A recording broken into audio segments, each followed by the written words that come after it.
Assalamualaikum warahmatullahi wabarakatuh. Innal hamdalillah nahmaduhu wa nasta'inuhu wa nastaghfiruh wa na'udzu billahi min shururi anfusina wa sayyiati a'malina. May yahdihillahu fala mudilla lahu wa man yudlil fala hadiya lahu. Ashhadu an la ilaha illallah wahdahu la syarika lah wa ashhadu anna Muhammadan abduhu wa rasuluh. Allahumma salli wa sallim ala Rasulillah Muhammadin sallallahu alaihi wasallam wa ala alihi wa ashabihi wa man tabi'ahum bi ihsanin ila yaumiddin. Wa qala rabbuna jalla fil 'ula يا أيها الذين آمنوا اتقوا الله حق تقاته ولا تموتن إلا وأنتم مسلمون أما بعد. إخواني في الله رحمني ورحمكم الله والحمد لله ونشكر الله شكرا كثيرا على كل نعمته. التقينا مرة أخرى في هذا المجلس مجلسا مباركا إن شاء الله ونرجو من الله أن يجعلنا من المتقين وأن يتقبل الله منا من أعمالنا الصالحة ركوعنا سجودنا وجعلها في الموازين الحسنة يوم القيامة اللهم آمين. Kita bersyukur kepada Allah Subhanahu wa taala atas segala limpahan karunia dan nikmat Allah Subhanahu wa taala. An'amallahu 'alaina ni'mah katsirah wa a'la ni'mah ni'matul Islam, ni'matud din fil iman wal Islam. Allah taala telah melimpahkan nikmat yang besar kepada kita semua, dan nikmat yang paling tinggi adalah nikmat Islam, nikmat agama, berada di atas iman ataupun di atas Islam. Innad dina 'indallahil Islam.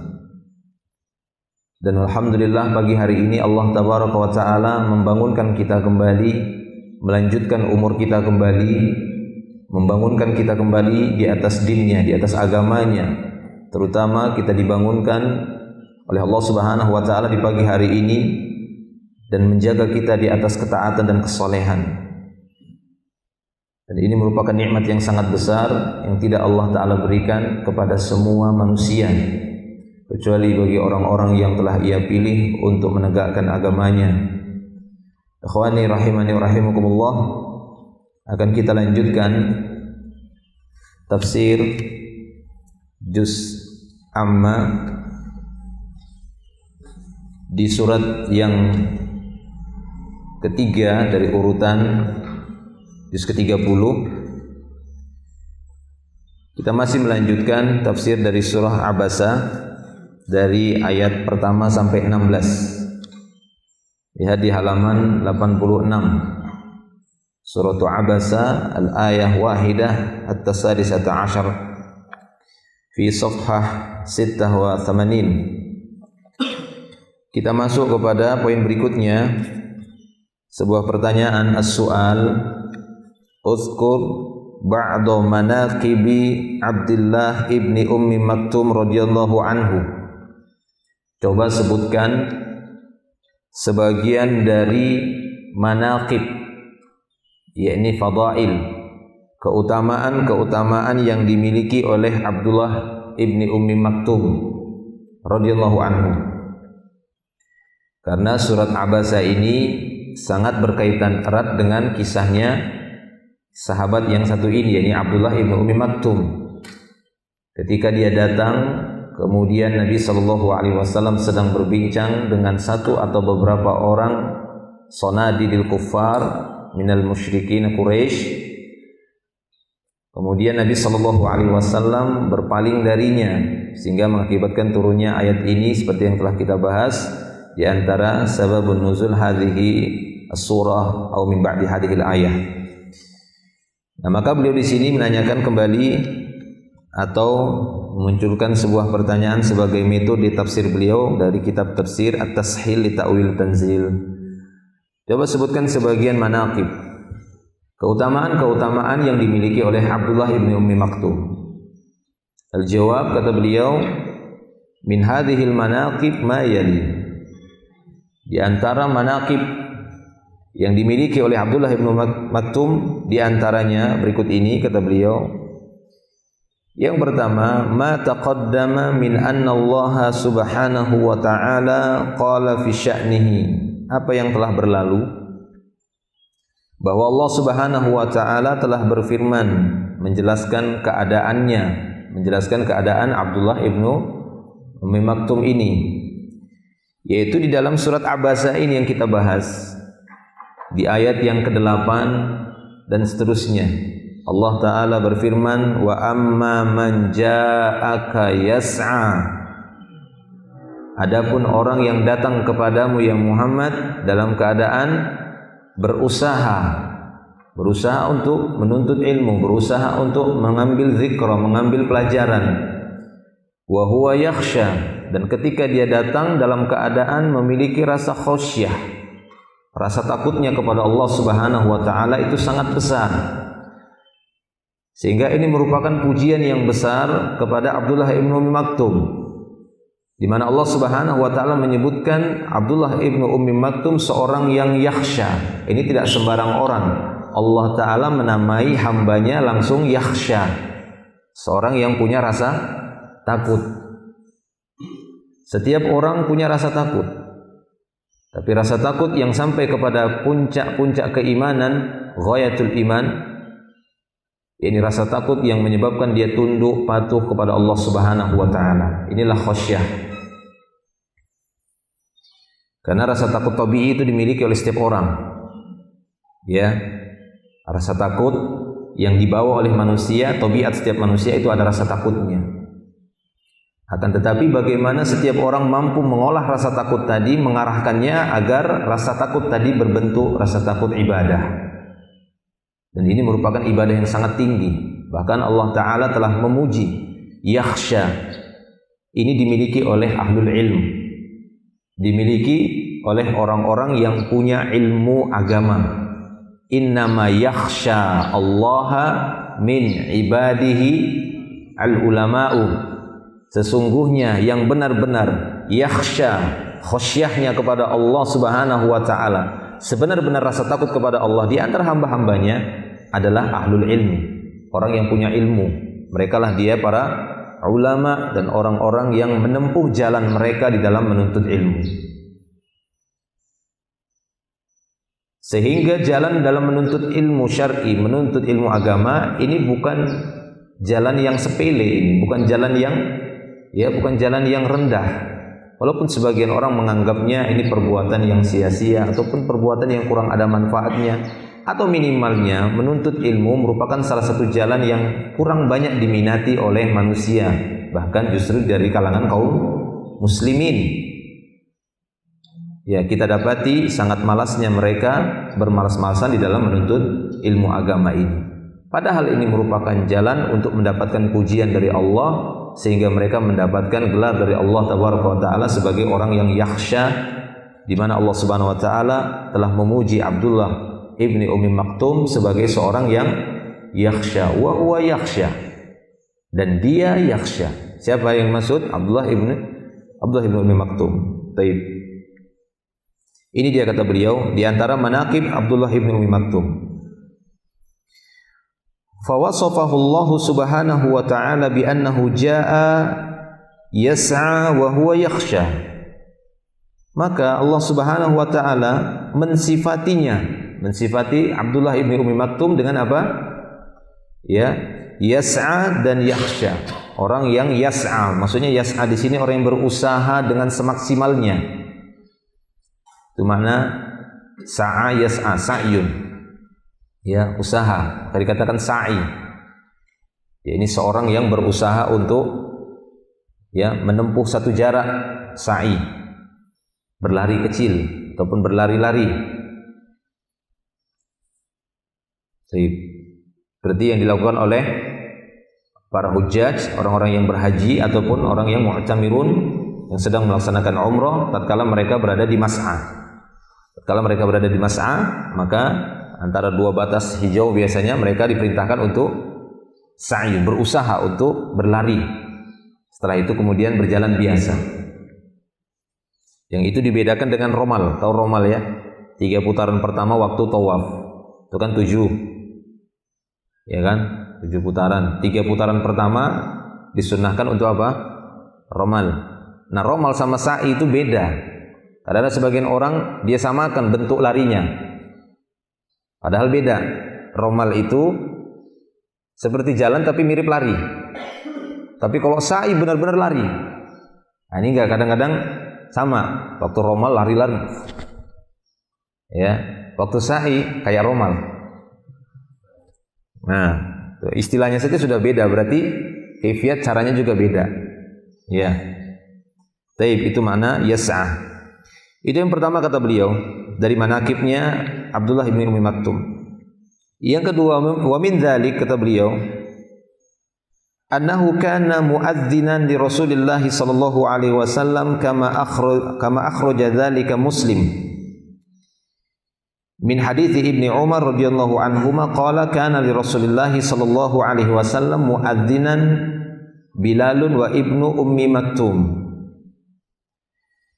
Di antara manakib yang lainnya bahwasanya Ibnu Ummi Maktum ini atau Abdullah Ibnu Ummi Maktum ini adalah salah seorang muadzin bagi Rasulullah sallallahu alaihi wasallam, ini di masa Rasulullah sallallahu alaihi wasallam, sebagaimana hadisnya yang dikeluarkan oleh Imam Muslim dari hadis Abdullah Ibnu Umar radhiyallahu anhuma, dia berkata, kana li Rasulillah sallallahu alaihi wasallam muadzinan. Dahulu di masa Rasulullah sallallahu alaihi wasallam, ya, afwan, kana li Rasulillah sallallahu alaihi wasallam muadzinani. Ya, muadzinani Bilalun wa Ibnu Ummi Maktum.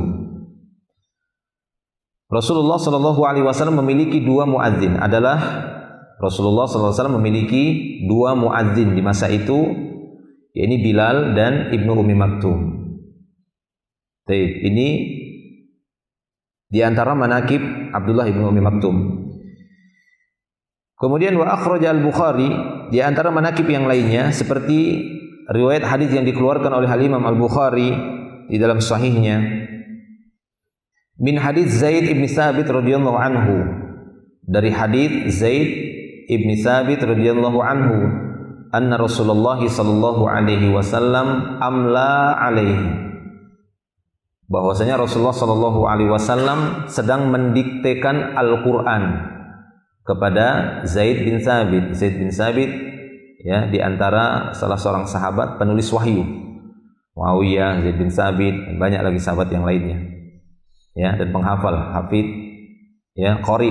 Dulu istilahnya lebih kenal qari, qurra. Kalau kita qari sekarang itu yang membaca Al-Qur'an kemudian pintar dalam melakukannya. Ada istilah-istilahnya biasanya itu. Ada bayati, jabul jawab, ya, naik turunnya dipelajari. Itu qari kalau sekarang, istilah qari sekarang. Kalau yang hafal Quran masih sekedar menghafalnya hafid. Ya. Tapi kalau istilah dulu qari itu ya para sahabat yang memang sudah menguasai Al-Quran, tidak hanya menghafal tapi memang memaknai, mampu memahami, ya, makna-maknanya. Hafid itu istilah setelahnya. Para ulama-ulama hafid, ya, ini para ulama yang memang mampu tidak hanya menghafal Quran tapi mampu menghafal hadis sekian ratus ribu, saya lupa itu ya. Kemudian mereka digelari hafid. Bukan cuma Al-Quran tapi sampai hadisnya ratusan ribu harus dihafal. Ya, itu baru dikatakan hafid. Makanya sekarang Masya Allah, sekarang banyak pintar-pintar hafid, qari, ya, mungkin secara lughatan, ya, bisa dipakai secara bahasa. Zaid, kata Zaid bin Thabit bahwa Rasulullah sallallahu alaihi wasallam amla alaihi, sedang mengimlakan di sini, membacakan, kemudian nanti dihafal dan dituliskan, ditulis di media-media yang ada pada saat itu. Di antara ayat yang beliau baca La yastawil qa'iduna minal mu'minina wal mujahiduna fi sabilillah. Itu surat An-Nisa itu nanti ya. Surat An-Nisa ayat 95. La yastawil qa'iduna minal mu'minina wal mujahiduna fi sabilillah. Enggak sama orang yang duduk-duduk santai di tempat tinggalnya dari kalangan kaum mukminin dengan seorang yang keluar dari negerinya untuk berjihad di jalan Allah. Enggak sama kata Allah. Jadi jangan dianggap sama. Ketika ada panggilan jihad, bagaimana hadis Nabi sallallahu alaihi wasallam, la hijrata ba'dal fath. Ya, la hijrata ba'da fathin atau la hijrata ba'da fathi Makkah, walakin jihadun wa niyatun wa idza stunfirtum fanfiru. Ya, tidak ada hijrah setelah Fathul Makkah, yang ada hanyalah jihad dan niat. Yang tersisa adalah jihad dan niat. Wa idza stunfirtum fanfiru. Jika kalian sudah diminta untuk keluar oleh imam untuk keluar berjihad, maka wajib untuk keluar. Jangan ada alasan. Jangan ada alasan sakit perut. Ya, kemudian ini kemudian itu, wajib keluar kecuali memang benar-benar uzurnya sangat berat. Taib. Nah, ini enggak sama kata Allah Subhanahu wa taala, turun ayat ini, la yastawil qa'iduna minal mu'minina wal mujahiduna fi sabilillah. Enggak sama. Ya, di dalam Islam itu di sisi Allah Tabaraka wa taala, orang yang sama-sama beriman, ya, kemudian yang satu melakukan amal yang lebih tinggi, yang satunya tidak, maka jelas ini yang membedakan satu dan yang lainnya. Ya, walikullin darajatun mimma amilu, walikullin darajatun mimma amilu. Dalam surah Al-Ahqaf itu. Ya, kalau saya tidak keliru surah Al-Ahqaf ya. Dan masing-masing akan mendapatkan derajat sesuai dengan apa yang dia amalkan. Sehingga banyak di dalam Al-Quran kita dapati Allah Ta'ala menggunakan la yastawi. Ya, la yastawi minkum man anfaqa min qablil fathi wa qatal. Ulaika a'dhamu darajatan minal ladzina anfaqu min ba'du wa qatalu. Dalam surah Al-Hadid. Enggak sama kata Allah Subhanahu wa taala, orang-orang yang menginfakkan hartanya sebelum Fathul Mekah dengan orang yang menginfakkan hartanya di jalan Allah setelah Fathul Mekah. Ini enggak sama. Nah, dari sisi waktu ternyata memang ada waktu-waktu Allah Subhanahu wa taala menguji manusia yang mana pada waktu itu harta sangat dibutuhkan sehingga orang yang berinfak pada waktu tersebut itu sangat besar dibandingkan ketika sudah waktu tenang. Maka di sini kita harus hati-hati, di sini kita harus ya selektif ketika ada panggilan-panggilan dari Allah Subhanahu wa taala yang menemukan kita dengan waktu-waktu tersebut. Kadang kita lengah. Sehingga tatkala kita menginfakkan harta bukan pada waktu yang sangat besar manfaatnya. Tapi tatkala ada waktu di mana Allah Subhanahu wa taala menginginkan besarnya harta yang harus kita keluarkan, kita justru menahannya. Ini harus hati-hati. Jadi kita harus benar-benar jeli melihat ada waktu-waktu yang Allah Ta'ala jodohkan kita dengan itu. Saat-saat di mana kaum muslimin, saudara kita itu memang sangat terdesak. Akhi, Masya Allah ini darurat sekali butuh. Ada, bisa kita, tapi enggak dulu yang lain aja. Padahal di situ lebih besar pahalanya. Kenapa? Karena lebih terdesak tuntutannya. Ya, berbeda seorang yang mungkin dengan memang butuhkan tapi tidak begitu terdesak, nyantai. Nah, makanya ada perbedaan. Masalah sedekah itu dibeda-bedakan oleh Allah Subhanahu wa taala dari sisi waktu, kebutuhan. Ya, demikian juga bentuk perjuangan. Sama-sama orang-orang beriman ini. La yastawil qa'iduna minal mu'minin. Allah menyebutkan orang-orang yang qa'iduna, yang duduk-duduk santai di kota Madinah. Ini orang beriman juga. Tapi enggak sama dengan orang-orang yang beriman tapi keluar, berusaha keluar, mujahiduna fi sabilillah, berjihad, keluar di jalan Allah Subhanahu wa taala. Mengeluarkan hartanya, mengorbankan waktunya, meninggalkan anak istrinya, bahkan mempertaruhkan nyawanya, darahnya. Dia sudah siap, darahnya akan tergores oleh senjata. Ya, kulitnya akan tergores oleh senjata, darahnya akan keluar dengan sebab ya terkena senjata atau terkena panah dan yang semisalnya. Ini tidak sama. Ini turun ayatnya. Faja'ahu ibnu ummi maktum. Maka ketika ini dibacakan oleh Nabi SAW kepada Zaid bin Thabit, datanglah ibnu ummi maktum, wa huwa yumilluha alayya. Sementara Nabi SAW masih mendiktekan atau masih membacakan ayat tersebut kepadaku, kata Zaid bin Thabit. Jadi ayat itu masih dibaca. Ya, la yastawil qa'iduna minal mu'minina wal mujahiduna fi sabilillah, masih sedang dibacakan ayat itu. Datang ibnu ummi maktum ini. Tiba-tiba dia datang. Qala, langsung dia berkata, "Ya Rasulullah, wallahi lau astati'ul jihada lajahadtu." Ya. Ya Rasulullah, wallahi lau astati'ul jihad. Wahai Rasulullah, kalau sekiranya saya mampu jihad, lajahadtu. Niscaya aku akan berjihad juga. Ya, ini kata Ibnu Ummi Maktum. Ya Rasulullah, kalau sekiranya saya mampu, masalahnya apa? Saya enggak mampu ini. Kenapa? Karena matanya buta. Ya kesulitanlah orang dalam keadaan buta untuk berjihad. Ini kesulitan. Ya, dia tidak bisa melihat musuh, mungkin senjata saja meraba-raba. Ya, ini resiko terbunuhnya lebih besar. Sehingga kurang ya manfaatnya untuk kaum muslimin untuk membantu yang lain sangat kecil. Bahkan akan merepotkan ya prajurit yang lainnya. Taib. Nah, ini kata Ibnu Ummi Maktum, "Wahai Rasulullah, demi Allah kalau sekiranya saya mampu berjihad, saya akan berjihad ya Rasulullah." Wa kana a'ma, sementara dia dalam keadaan buta waktu itu. Fa anzalallahu ala rasulihi sallallahu alaihi wasallam, maka Allah Ta'ala pun menurunkan ayatnya yang lainnya, ayat berikutnya. Ya, wa fakhidhuhu, ini bukan fakhuzuhu ya, salah ini. Wa fakhidhuhu ala fakhidhi. Sementara waktu itu pahanya Rasulullah SAW itu masih berada di atas pahaku, kata Zaid bin Thabit. Jadi memang duduknya ini sangat dekat, kayak di pangku begitu ya, separuh di pangku. Pahanya Rasulullah itu menimpa pahanya, ya menimpa ya seperti berdekatan, sangat dekat sekali. Nah begitulah cara talakinya sahabat dengan Rasulullah SAW. Mereka kalau belajar menghadiri dan mendatangi majelis Nabi itu nggak mau jauh-jauh kayak kita begini. Kadang ada lagi kalau masjid lagi sampai di sudut-sudut sana. Maksudnya para jemaah jauhnya, walaupun pakai mic tapi jauh sekali. Kalau sahabat enggak. Lihat ketika Jibril datang ingin mengajari kaum muslimin yang ada di sekitar Nabi, bagaimana duduknya Jibril di hadapan Rasulullah. Ya, sampai kedua lututnya nempel sama dua lutut Rasulullah sallallahu alaihi wasallam. Beginilah model belajarnya para sahabat. Ya, mereka kalau belajar itu benar-benar mendekat ke gurunya, ke ya Rasulullah sallallahu alaihi wasallam. Taib. Jadi ini maksud bukan fakhudhu, di situ salah cetaknya.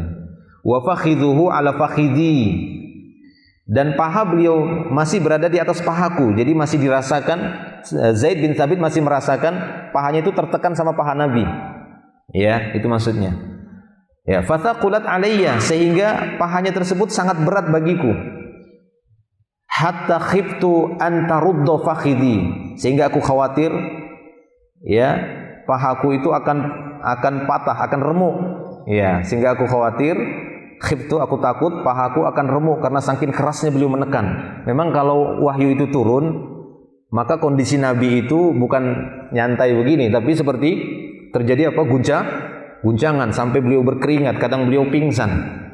Ya, ketika menerima wahyu tersebut. Jadi benar-benar beliau menegang gitu ya, mengeras ketika mendapatkan wahyu. Jadi bukan gampang mendapatkan wahyu itu. Ketika Nabi SAW mendapatkan wahyu, kalamullah, firman Allah Subhanahu wa taala. Ini bisa dirasakan. Jadi ayat beliau lagi baca, kemudian tiba-tiba turun lagi ayat berikutnya, maka terjadi guncangan lagi sama beliau. Ya, dalam riwayat lain seakan-akan beliau mendengar apa? Seperti mendengar suara lonceng yang sangat keras yang memekakkan telinga. Ya, begitulah. Ya, beliau harus menahan ketika proses penyampaian wahyu dari Jibril kepada beliau sallallahu alaihi wasallam. Summa surriya anhu, kemudian beliau pun ditenangkan. Sudah selesai ditenangkan. Fa anzalallah, kemudian Allah taala turunkan ghaira ulid darari, baru disambung dengan apa? Kecuali orang-orang yang darurat. Jadi yang punya uzur. Yang punya ya uzur kemudian tidak bisa, ghaira ulid darari. Jadi turunlah lengkap ayatnya itu, la yastawil qa'iduna minal mu'minina ghairu ulid darari wal mujahiduna fi sabilillah. Nah, itu ceritanya ayat ini. Ini mengisahkan tentang Abdullah ibnu Ummi Maktum yang sebenarnya dia punya niat kuat untuk ikut jihad bersama Nabi sallallahu alaihi wasallam. Dia merasa cemburu tatkala turunnya ayat ini, langsung mengatakan la yastawil qa'iduna minal mu'minina wal mujahiduna fi sabilillah. Enggak sama orang yang qaid, enggak disebutkan ghairu ulid darari. Tidak disebutkan ghairu ulid darari. Sehingga dia pun, ya Rasulullah, kalau sekiranya saya mampu saya akan jihad ya Rasulullah. Tapi saya buta ini, gimana saya mau jihad seperti ini? Kemudian turunlah potongan ayat yang lagi, ghairu ulid dorori, kecuali orang-orang yang punya doror, yaitu punya kesulitan yang sangat berat, ya, darurat ataupun udzur-udzur yang sangat berat, maka boleh mereka tidak berangkat jihad ketika dipanggil untuk berjihad di jalan Allah Subhanahu wa taala. Baik.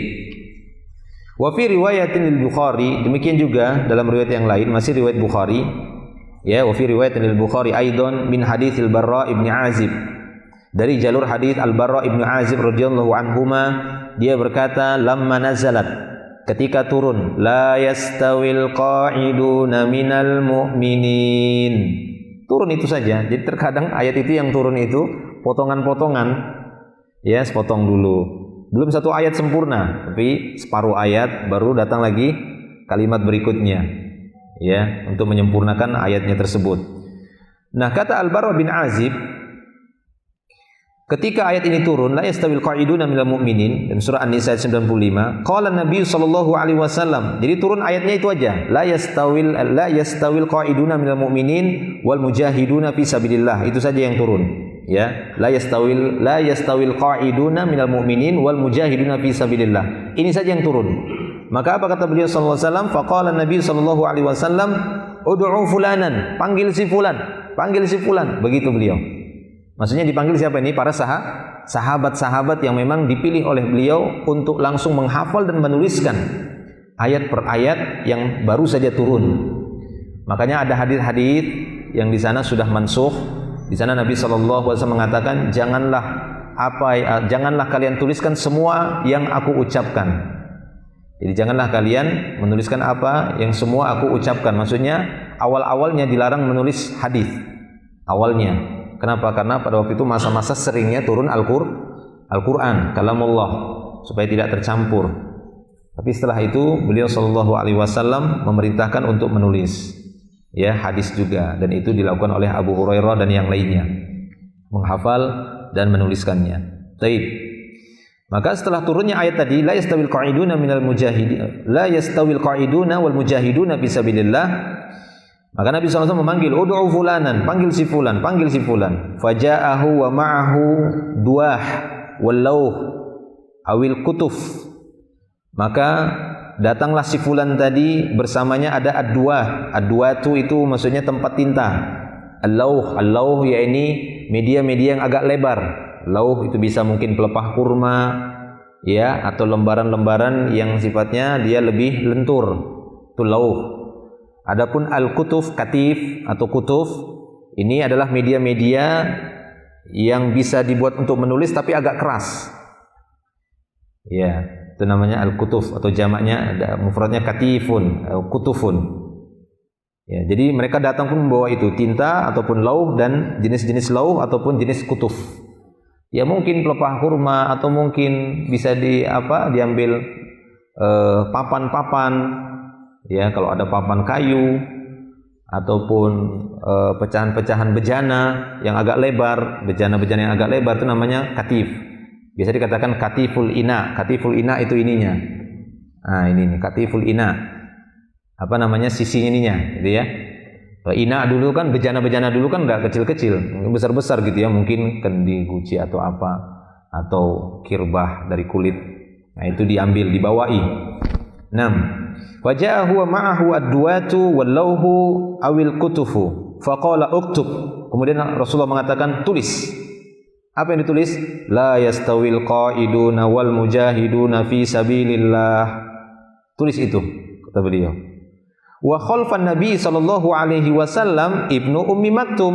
Kata Al-Barra bin Azib, waktu itu di belakang Rasulullah sallallahu alaihi wasallam ada siapa? Ada Ibnu Ummi Maktum. Dengar ayat tersebut, enggak sama orang yang duduk-duduk tidak ikut jihad di negerinya, di kotanya, tidak sama dengan orang yang keluar dari negerinya, dari kotanya untuk berjihad di jalan Allah Subhanahu wa taala.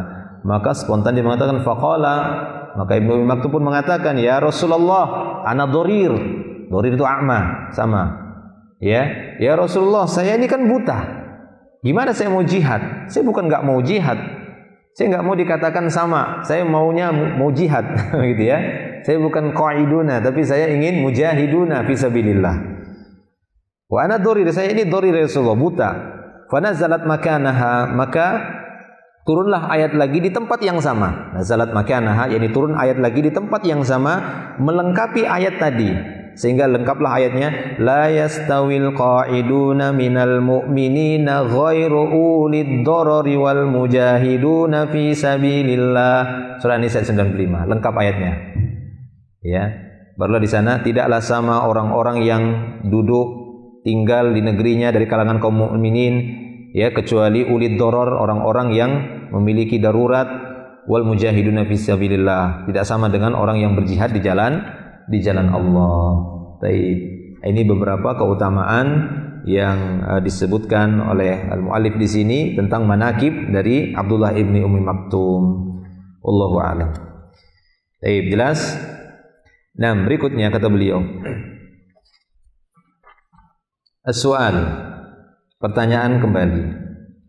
Yanbaghi ayyuqbilal mu'minu ala ahlil imani wa in kanu du'afa aw fuqara. Uzkur ba'dul adillati ala dzalik. Selayaknya seorang mukmin menyambut ahlul iman ketika datang. Ya, yuqbil yakni istaqbil, yakni menyambut.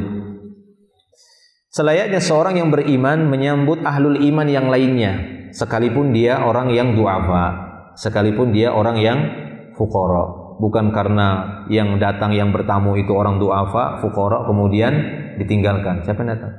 Aduh, orang fuqara ini, orang du'afa, dia tinggalkan. Ya, tidak mau dia sambut. Jangan seperti itu. Aslinya seperti itu, selayaknya kata beliau. Lalu bagaimana dengan ya kisah ini? Nah, maka di sini kata beliau, "Udzkur ba'dul adillah ala dzalik." Coba sebutkan sebagian ayat tentang hal itu. Al-jawab di antaranya, di sini beliau menyebutkan ada banyak dalil ya, ada beberapa ayat juga dan beberapa hadis. Di antaranya adalah ayat yang terdapat dalam surat Al-An'am ayat 52 dan seterusnya. Allah Subhanahu wa taala berfirman, "Wala tatrudil ladzina yad'una rabbahum bil ghadati wal 'ashyi yuriduna wajhahu ma 'alaika min hisabihim min syai' wa ma min hisabika 'alaihim min syai' fatatrudahum fatakuna minadh dhalimin wa kadzalika fatanna ba'dahum bi ba'd liyaqulu ahaula imanallahu 'alaihim min bainina alaysallahu bi'a'lama bisyakirin." Baik. Dan seterusnya ya. Kita terjemahkan. Ya, di dalam ayat ini dalam surah Al-An'am ayat 52 Allah taala berfirman, "Wala tatrud." Tatrud ini janganlah kau mengusir. Ya. Jangan kamu mengusir orang-orang yang berdoa kepada Rabb-nya di pagi dan petang. Mereka mengharapkan wajah Allah. Kamu tidak memiliki tanggungan sedikit pun terhadap mereka dan mereka juga tidak memiliki tanggungan terhadapmu sedikit pun. Fatatrudahum, sehingga engkau mengusir mereka, fatakuna minadz zalimin, sehingga engkau termasuk orang-orang yang zalim. Nah, ini di antara larangan, jangan kita mengusir orang-orang yang benar-benar beribadah, berdoa kepada Allah pagi dan petang, mengharapkan wajah Allah, walaupun mereka orang-orang du'afa, ya, orang-orang masakin, fuqara. Wa kadzalika fatanna ba'dahum bi ba'din. Demikianlah kami akan menguji sebagian mereka orang kaya dengan sebagian mereka orang yang du'afa. Liyaqulu, agar mereka berkata, sehingga mereka berkata, ahaula imanallahu alaihim min bainina. Apakah orang-orang seperti ini yang Allah Ta'ala berikan karunia bagi mereka dibandingkan kita? Maka jawaban Allah, alaysallahu bi'a'lama bisyakirin. Bukankah Allah Subhanahu wa Ta'ala lebih mengetahui ya dari hamba-hambanya yang bersyukur.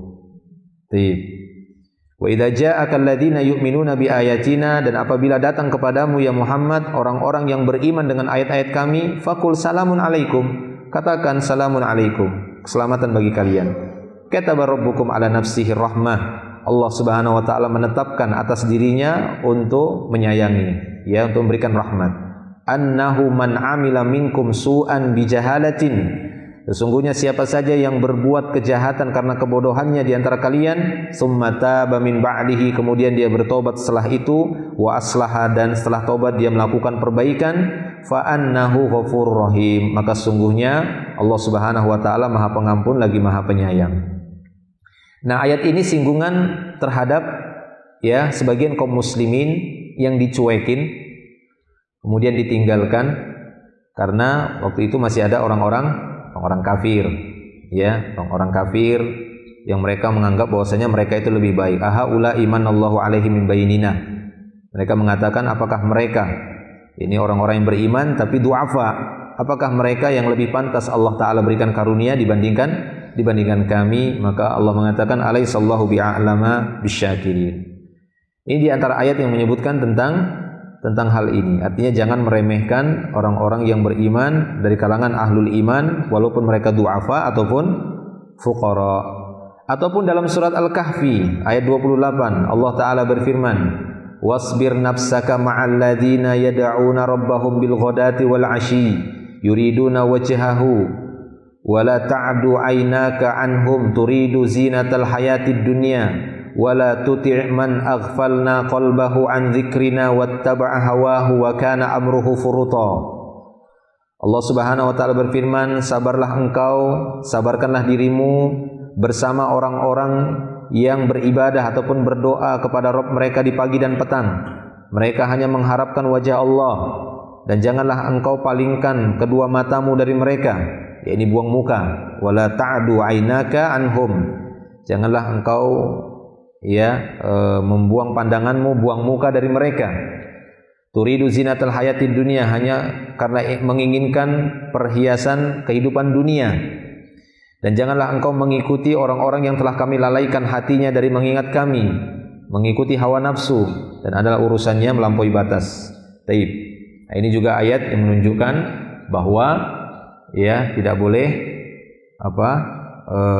menyepelekan, merendahkan orang-orang beriman walaupun mereka dari kalangan du'afa, tapi hendaknya kita tetap yuqbil, ya, iqbal, benar-benar menyambut mereka walaupun mereka orang-orang du'afa.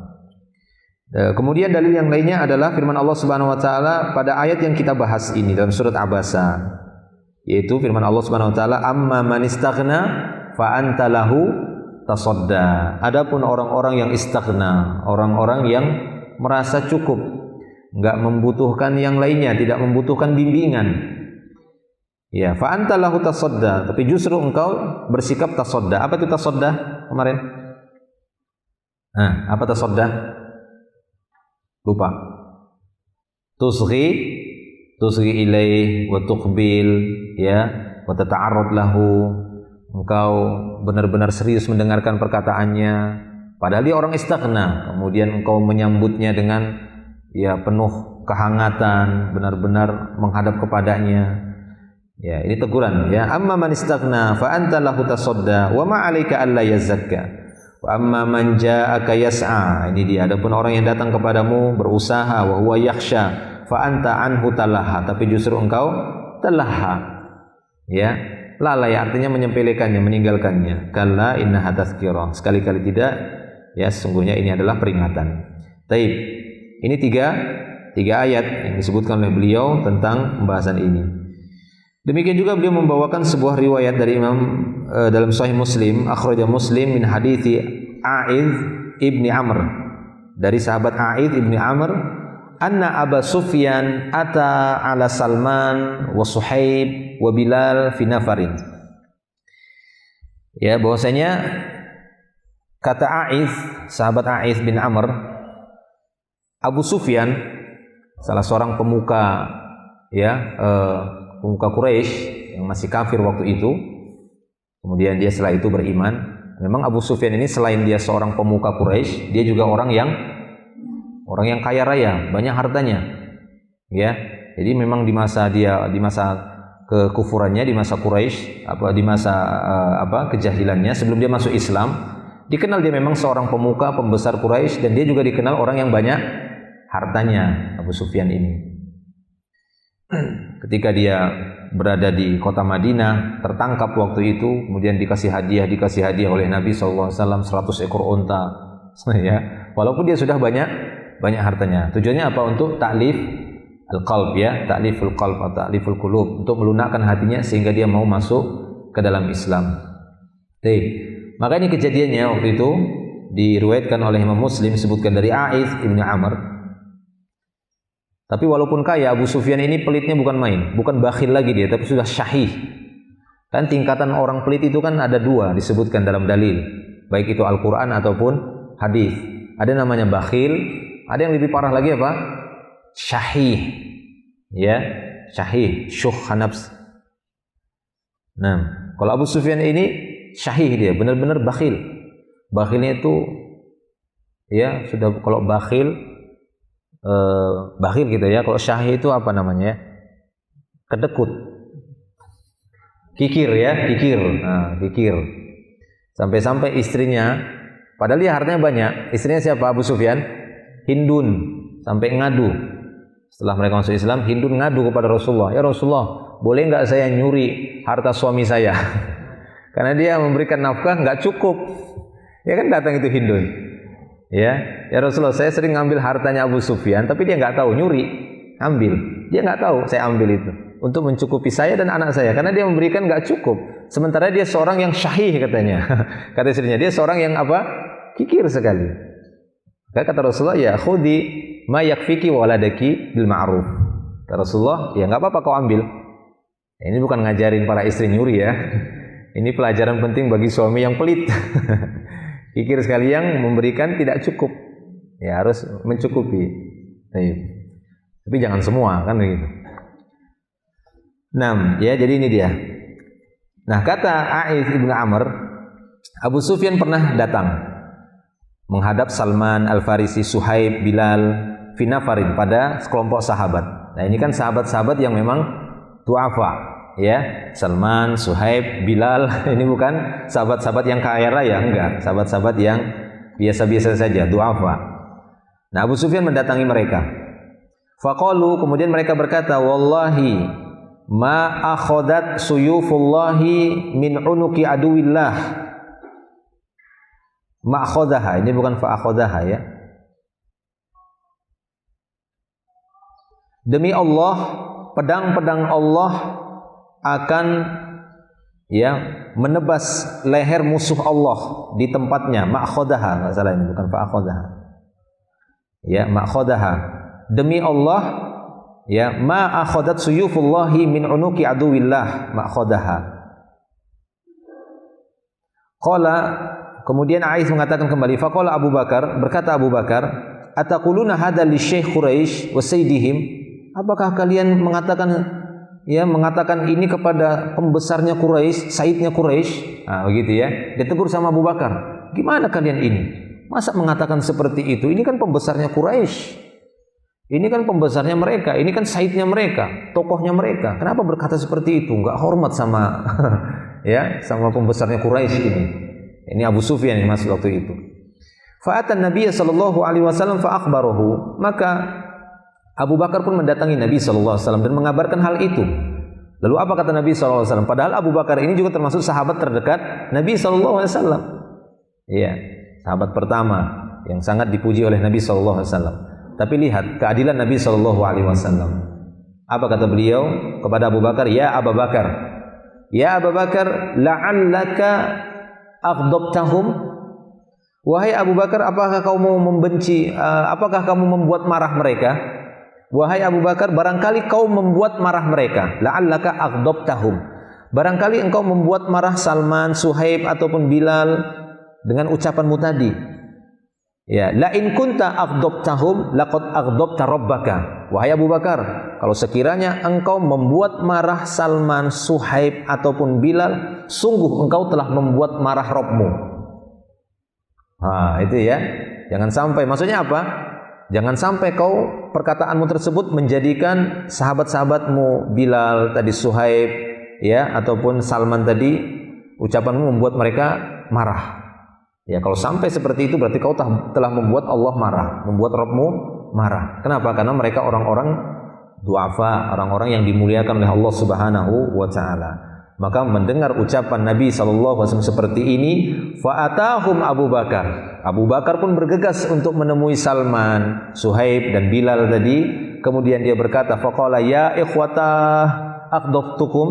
ya ikhwata akhdabtukum, wahai saudara-saudaraku, apakah aku membuat kalian marah? Qalu, maka mereka berkata, yaghfirullahu laka ya akhi, aw la ya ukhayya, ya, yaghfirullahu laka ya ukhayya. Wahai saudaraku sayang, semoga Allah Ta'ala mengampuni dosamu. La, kata mereka, ya, dan lain disebutkan la, kami enggak marah. Yaghfirullahu laka ya ukhay, semoga Allah mengampuni dosa dan kesalahanmu. Baik, demikian. Jadi ini untuk menunjukkan bahwasanya jangan menyepelekan orang-orang du'afa, karena melihat mereka itu du'afa, kemudian masakin, fuqara, kemudian direndahkan karena sedang berhadapan dengan orang yang hebat. Kadang kan seperti itu. Kamu nggak tahu tuh siapa tuh. Oh itu ini dia miliki ini, punya ini loh. Emang kenapa? Emang kenapa rupanya? Kan begitu. Selama memang kita masih beradab ya nggak ada masalah. Ya kamu harus begitu, harus gini. Ya karena orang-orang miskin disuruh untuk hormat kepada orang yang tenar, yang kaya, yang mungkin terhormat, kemudian pembesar ini. Jangan seperti itu. Kita menyikapi orang-orang du'afa, fuqara. Jangan seperti itu. Baik, sudah banyak tegurannya ini. Ya, ada berapa ayat yang menyebutkan kejadian demi kejadian yang disebutkan dalam Al-Quran ataupun terjadi pada sahabat-sahabat Rasulullah Sallallahu Alaihi Wasallam. Dan ini juga pernah terjadi pada Nabi Nuh, pada keadaan kondisi Nabi Nuh alaihissalam. Itu bisa antum dapati di dalam surat Hud ayat 25 dan seterusnya. Panjang sekali ayatnya, tapi kita potong saja. Kita bacakan, kita lihat syahidnya. Laqad arsalna Nuhan ila qaumihi inni lakum nadhirun mubin. Sungguh kami telah mengutus Nuh kepada kaumnya, ya, sesungguhnya kami bagi kalian adalah pemberi peringatan yang nyata. Alla ta'budu illallah, agar kalian tidak beribadah kecuali hanya kepada Allah. Inni akhafu alaikum azab yaumin alim. Aku takut ya kalian tertimpa azab di suatu hari yang sangat pedih. Faqala al-mala'u, maka berkata kaumnya Nabi Nuh waktu itu, sekelompok manusia dari kaumnya Nabi Nuh, mereka pun berkata, faqala al-mala'u alladziina kafaru, berkata sekelompok dari orang-orang kafir, min qaumihi, dari kaum Nabi Nuh, ma naraka illa basyaron mithlana, kami tidaklah melihatmu wahai Nuh melainkan manusia biasa seperti kami. Nah ini dia, sombongnya bukan main. Wa ma naraka ittaba'aka illa alladziina hum aradhiluna badiyar ra'yi, dan tidaklah kami melihat orang-orang yang ittiba kepadamu wahai Nuh melainkan orang-orang arazil. Arazil itu orang-orang arzal, orang terhina, orang rendahan. Badiyar ra'yi, ya ini orang-orang badui yang tidak pernah belajar. Badiyur ra'yi itu maksudnya bodoh kan gitu ya, nggak pinter, nggak cerdas. Ya, karena memang orang-orang pedalaman itu tidak tersentuh pendidikan biasanya, umumnya seperti itu. Nah ini hinaan mereka. Tidaklah kami melihatmu wahai Nuh melainkan pengikut-pengikut yang mengikutimu itu hanyalah orang-orang arazil, badiyar ra'yi, orang-orang rendahan, kemudian tidak cerdas, enggak pintar, enggak pernah sekolah gitu ya, enggak pernah belajar. Ini penghinaan. Ya, penghinaan terhadap orang-orang du'afa yang beriman kepada Allah Subhanahu wa taala. Wa qad sa'ala, kita potong ayatnya. Jadi itu syahidnya. Ya, wa qad sa'ala Hiraql Abu Sufyan. Ini kejadiannya di awal-awal hijrah. Ketika Abu Sufyan melakukan pengejaran bagi orang-orang yang hijrah dari Mekah menuju Habasyah. Ya, kemudian waktu itu terjadi dialog antara Hiraql dengan Abu Sufyan. Hiraql Hercules. Ya, Hercules kan? Heraklius lain ya. Apa Hercules itu pecah plesetan mungkin dari Herakl ya. Wa qad sa'ala Hiraql Abu Sufyan. Jadi ya, Herakl ini pernah bertanya kepada Abu Sufyan an ashabi Rasulullah sallallahu alaihi wasallam. Dia bertanya tentang sahabat-sahabat Rasulullah karena dia mengadu. Dia mengadu tentang adanya nabi yang mengaku di negerinya di Mekah, mengaku seorang nabi dan rasul. Maka Herakl pada waktu itu tanya, yang ngikuti nabi tersebut gimana? Coba sebutkan ciri-cirinya. Faqala lahu, maka Abu Sufyan pun secara jujur berkata kepada Herakl. Apa katanya? Fa asyrafun nas yattabi'unahu am du'afa'uhum. Ini masih perkataan Herakl. Herakl tadi bertanya kepada Abu Sufyan, apakah yang mengikuti ya nabi di Mekah tadi tersebut, apakah asyrafun nas, orang-orang terhormat, ya, orang-orang yang ditokohkan, orang-orang mulia yang mengikutinya, am du'afa'uhum, ataukah yang mengikutinya orang-orang du'afa, orang-orang biasa, ya, orang-orang lemah yang mengikutinya. Faqala Abu Sufyan, maka Abu Sufyan pun dengan jujur mengatakan, bal du'afa'uhum, bahkan yang mengikutinya adalah orang-orang du'afa. Jadi demikian para jemaah Allah Subhanahu wa taala. Umumnya waktu itu yang paling banyak mengikuti Nabi yang beriman pertama-tama sekali adalah orang-orang du'afa, bukan orang-orang agnia. Baik. Demikian. Faqala lahu Hirakl, maka Hirakl berkata kepadanya, wahum atba'ur rasul. Ya, mereka itu benar-benar pengikut para rasul. Sehingga kata para ulama, qala ba'dul ulama, li'anna du'afa wal fuqara laisa ladaihim hirsun ala mansabin yudayya wala jahin yuhaddar li'annahum ahlu tawadu wa maskanah. Kenapa orang-orang du'afa ini lebih banyak dipilih sebagai pengikut para nabi? Karena orang-orang du'afa umumnya orang-orang fuqara, ya, mereka tidak punya ambisi. Di sisi mereka tidak ada ambisi untuk mendapatkan jabatan mansab atau mendapatkan kedudukan terhormat. Nah, ini umumnya orang-orang du'afa. Sehingga itu lebih pantas, lebih banyak menemani para nabi dan rasul. Di annahum ahlu tawadu. Karena orang du'afa, orang fuqara, mereka lebih terlihat ketawaduannya. Namun ini tidak menafikan ada orang-orang kaya yang tawadu juga ada, gitu ya. Tapi ini secara keumumannya. Makanya lebih banyak yang mengikuti para nabi dan rasul adalah orang-orang du'afa. Ya, tatkala mereka mengikuti para nabi, ambisi-ambisi untuk mendapatkan jabatan di dalam mengemban dakwah itu enggak ada, kecil. Sehingga terkadang susah, sulit kalau dakwah itu ya disusupi di dalamnya ada keinginan untuk mencari kedudukan, mencari pandangan populer, pandangan manusia, mencari jabatan, ketinggian. Ini akan rusak, akan jelek dakwah tersebut. Sehingga dalam hadis kan Nabi SAW mengatakan, janganlah salah seorang di antara kalian menuntut ilmu karena ingin menandingi para ulama, atau karena ingin mendapatkan pandangan manusia, atau ingin mendapat satu majelis, mendapat tempat duduk khusus. Nah, itu kan ada hadisnya. Ya, la ta'allamu al-ilma liyubahi bihil ulama, atau dan seterusnya, dan kama qala sallallahu alaihi wasallam. Karena ilmu ini, ilmu agama dituntut bukan untuk itu. Dan Nabi sallallahu alaihi wasallam datang bukan untuk mencari jabatan, bukan untuk mencari kekuasaan, ya, bukan untuk mencari harta dunia, bukan. Tapi Nabi sallallahu alaihi wasallam diutus adalah untuk mengajak manusia beribadah kepada Allah saja. Itu dia, ya, mengajak manusia untuk beribadah kepada Allah Subhanahu wa taala saja. Baik, ikhwani fillah rahimani wa rahimakumullah, cukup mungkin kita bahas sampai di sini. Masih ada yang lainnya, insyaallah kita sambung nanti di pertemuan yang berikutnya. Ya, sebelum kita masuk nanti ke ayat yang ke-18 ya, dan seterusnya. Nanti kita sambung di pertemuan berikutnya. Wallahu a'lam bishawab, wa akhiru da'wana alhamdulillah. Subhanakallah bihamdik, asyhadu an la ilaha illa anta, astaghfiruka wa atubu ilaik. Assalamualaikum warahmatullahi wabarakatuh.